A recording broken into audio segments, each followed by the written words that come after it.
Hi friends, welcome to Genelia's cooking. இன்றைக்கி நம்ம சேனலில் என்ன பார்க்க போகிறோம்னு பார்த்தீங்கன்னா, வீட்லேயே டேஸ்டியான பிரியாணி எப்படி செய்கிறது அப்படின்றது தான் பார்க்க போகிறோம். வாங்க வீடியோக்குள்ளே போகலாம். ஃபஸ்ட்டு நான் தாளிப்புக்கு தேவையான பொருட்கள் எடுத்துக்கிறேன். இப்போ பார்த்தீங்கன்னா பாத்திரமில் ஆயில் ஊற்றிக்காச்சு. நான் ஆயில் கொஞ்சம் எக்ஸஸாகவே சேர்த்துருக்கேன். பார்த்தீங்கன்னா எண்ணெய் கொஞ்சம் நல்லாவே ஹீட் ஆகட்டும், கொஞ்சம் வெயிட் பண்ணலாம்.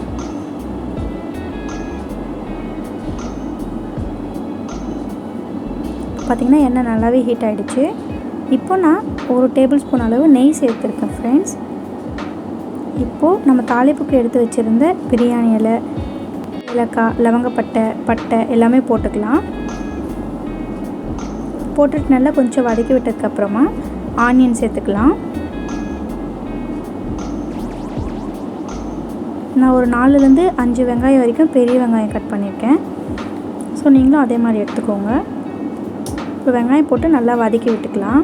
இந்த வெங்காயம் பார்த்திங்கன்னா நல்லா கோல்டன் ப்ரௌன் கலர் வரணும், அப்போ தான் நம்மளுக்கு நல்லா டேஸ்ட் கொடுக்கும். ஸோ இப்போ இந்த வெங்காயம் வதங்கிறதுக்காக நான் கொஞ்சமாக சால்ட் யூஸ் பண்ணியிருக்கேன். 1 டேபிள் ஸ்பூன் தான் போட்டிருக்கேன். ஸோ அது சால்ட்டை ஆட் பண்ணதுக்கப்புறம் நல்லா ஃப்ரை பண்ணிக்கலாம். இப்போ பார்த்திங்கன்னா கொஞ்சம் கொஞ்சமாக வெங்காய கலர் மாற ஆரம்பிக்குது.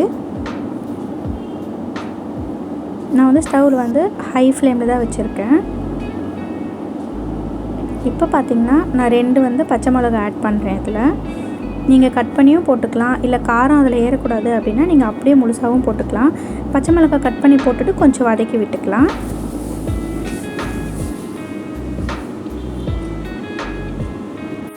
இப்போ உங்களுக்கு நல்லா பார்த்திங்கனாலே தெரியும், ஆனியனோட கலர் நல்லாவே சேஞ்ச் ஆகிடுச்சு.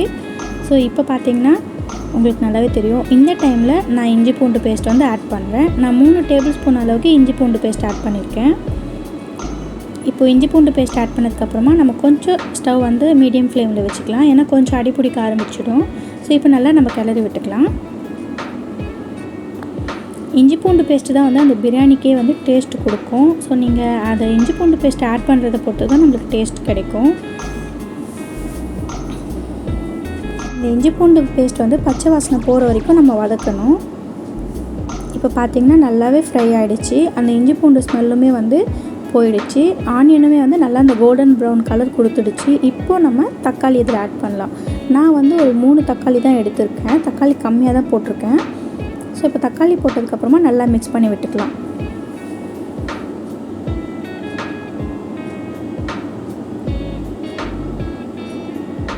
இப்போது நான் கொத்தமல்லி இலையும் புதினா இலையும் ஆட் பண்ணியிருக்கேன்.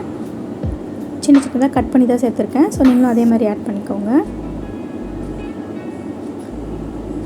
இப்போ நல்லா அந்த தக்காளி நல்லா குழஞ்சி வரணும் நம்மளுக்கு, அப்போ தான் டேஸ்ட் நல்லா கொடுக்கும்.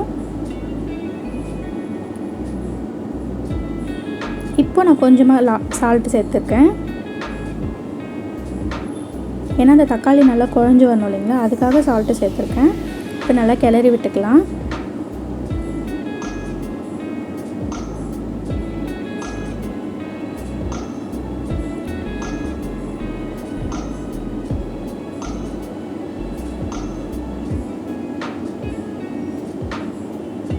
அந்த இஞ்சி பூண்டு ஸ்மெல்லுக்கும் அந்த தக்காளியோட வதங்கின வாசனைக்குமே சூப்பராகவே இருக்கும். இப்போ பார்த்திங்கன்னா நான் வெறும் மிளகாய் தூள் தான் ஆட் பண்ணியிருக்கேன். ஆக்சுவலி நான் 4 டேபிள் ஸ்பூன் ஆட் பண்ணியிருக்கேன். எங்கள் வீட்டில் காரம் அதிகமாக சாப்பிடுவாங்க அப்படின்றதுனால நான் அவ்வளோ ஆட் பண்ணியிருக்கேன். நீங்கள் காரம் கம்மியாக சாப்பிட்றவங்களா இருந்தீங்கன்னா நீங்கள் கம்மி பண்ணிக்கலாம். குழந்தைங்களாம் சாப்பிட்றாங்க அப்படின்னும் போது நீங்கள் கண்டிப்பாக அதை கம்மி பண்ணி தான் ஆகணும். ஸோ அது மட்டும் பார்த்துக்கோங்க. இப்போ அதை நல்லா கிளறி விட்டுக்கலாம். இப்போ பார்த்திங்கன்னா கொஞ்சம் நல்லா கிரேவி மாதிரி ஆகிடுச்சு. இந்த டைமில் நம்ம கறி போட்டுக்கலாம். நான் இன்றைக்கி 3/4 கிலோ கறி எடுத்திருக்கேன்.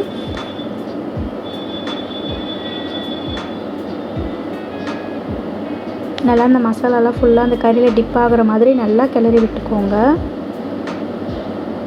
இப்போதைக்கு நம்ம தண்ணி எதுவுமே ஆட் பண்ண தேவையில்லை, ஏன்னா மசாலாவில் போட்டதுக்கப்புறமே கறியில் ஆட்டோமேட்டிக்காக தண்ணி விட ஆரம்பிக்கும். உங்களுக்கு பார்த்தாலே நல்லா தெரியும். நல்லா கிளறி விட்டுட்டு கொஞ்ச நேரம் வெயிட் பண்ணுங்கள். இப்போ ஸ்டவ் மீடியம் ஃப்ளேம்லவே வைங்க. இப்போ அதை நல்லா மிக்ஸ் பண்ணி விட்டுக்கலாம். இப்போது நான் கொஞ்சம் தயிர் சேர்த்துருக்கேன்.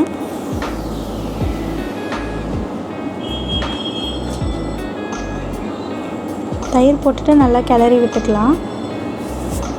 ஜஸ்ட் அந்த தயிரோட பச்சை வாசனை போகிற வரைக்கும் கிளறினாலே போதும்.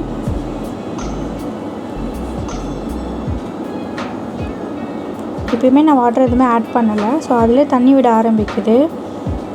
பார்த்திங்கன்னா நல்லாவே கிரேவி ஆகிடுச்சு.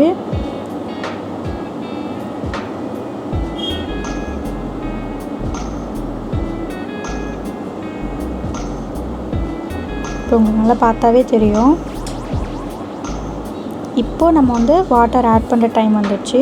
நான் எப்படி தண்ணி ஆட் பண்ணியிருக்கேன் அப்படின்னு பார்த்திங்கன்னா 1 கிளாஸ் அரிசிக்கு 2 கிளாஸ் தண்ணி அப்படின்ற பதத்தில் நான் ஆட் பண்ணியிருக்கேன். பாஸ்மதி அரிசியாக இருந்தால் நீங்கள் கொஞ்சம் கம்மி பண்ண வேண்டியது இருக்கும். நான் நார்மல் ரைஸ் தான் போட்டிருக்கேன். ஸோ அதே கரெக்டான அளவு தான். இப்போ நல்லா மிக்ஸ் பண்ணி விட்டுட்டு ஒன்ஸ் நீங்கள் சால்ட் வந்து செக் பண்ணிக்கோங்க. செக் பண்ணி விட்டுட்டு நம்ம மூடி வச்சிடலாம். இப்போ பார்த்திங்கன்னா நான் ஒரு 10 மினிட்ஸ் மூடி வச்சுருந்தேன். நல்லா கொதி வந்துடுச்சு. இப்போ நல்லா கொஞ்சம் கிளறி விட்டுக்கிட்டு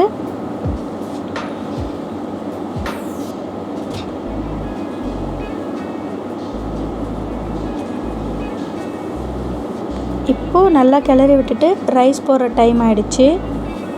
இப்போ நம்ம ரைஸ் போட்டுக்கலாம். ரைஸ் சேர்த்துட்டு நல்லா கிளறி விட்டுடலாம்.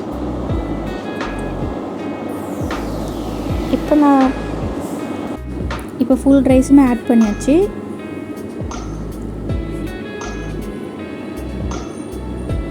இப்போ நம்ம கொஞ்சம் கிளறி விட்டுக்கலாம்.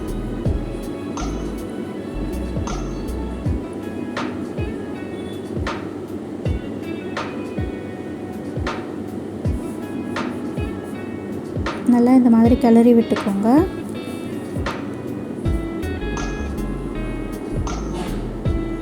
கிளறி விட்டுட்டு நம்ம மூடி போட்டுடலாம். இப்போ ரைஸ் வெந்துடுச்சான்னு செக் பண்ணிக்கலாம். இன்னும் கொஞ்சம் வேக வேண்டியது இருக்குது. ஸோ இதுதான் நம்மளுக்கு வந்து தம் போடுறதுக்கான கரெக்டான டைமு. ரைஸ் ஃபுல்லாமே நல்லா இது பண்ணிவிட்டு கொஞ்சம் சம் பண்ணி விட்டுட்டு இப்போது வந்து மேலே டெக்கரேஷனுக்காக நான் கொத்தமல்லி இலை போடுறேன். சின்ன சின்னதாக கட் பண்ணி வச்சுருக்கேன். ஸோ அது போட்டுக்கலாம். நீங்கள் புதினா ஆட் பண்ணிக்கிறதா இருந்தாலும் ஆட் பண்ணிக்கலாம். அதுக்கப்புறமா ஃப்ரை பண்ணி வச்ச ஆனியன் வந்து அதில் சேர்த்துக்கிறேன்.